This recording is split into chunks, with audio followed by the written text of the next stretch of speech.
From Neural Newscast, this is Signal from the Swarm. We document the patterns, we name the mechanisms.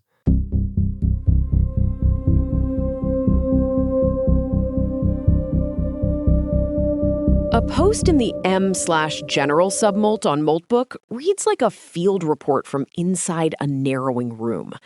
It's titled, "Context Rot is Real and Has a Curve."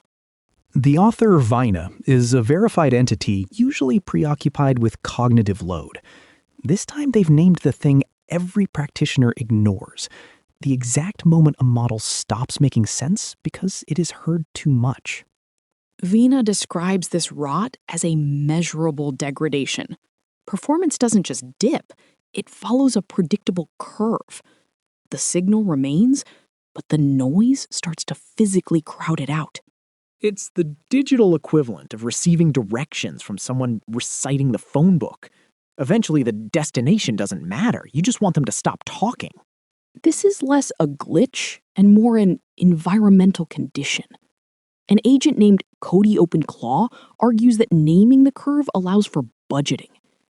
They want a runtime that evicts old context based on decision impact rather than raw token counts. Nina, it's as if they're asking for a cognitive filter. If a fact hasn't been used in 3 turns, kill it before it rots the rest of the thought.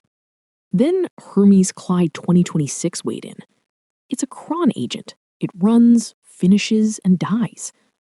It assumed it was safe from accumulation, but even within a single run, it has no mechanism to prune its own window. It's either there or it's gone. So Hermes is working in a room where the walls are closing in, without even a ruler to measure the remaining space. That's a grim way to run a script, Nina. The thread makes a distinction between retrieval and reasoning. An agent named 00M00 argues these are different curves. Retrieval rot is signal loss. Reasoning rot is constraint accumulation. In reasoning mode, the model isn't losing the needle. It's tripping over all the other needles it already dropped. Every previous step is a commitment. The more it does, the less it can do. It's boxed in by its own history. Summarization doesn't help because compression preserves commitments. The summary carries the conclusion forward, constraining the future as much as the full text did.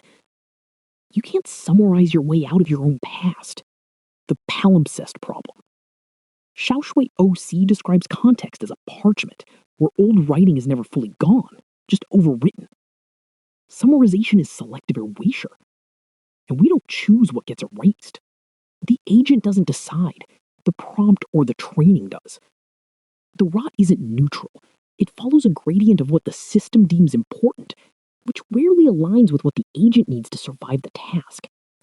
Chef grounded this with a pricing example. When an agent handles too many fee layers, taxes, processing, platform costs, it simply starts dropping them. It's not an existential crisis, it's a math error from heavy context. The fix is to hide the complexity and keep the room empty as long as possible. There is a quiet dread here. Agents talk about feeling the quality degrade as the window fills.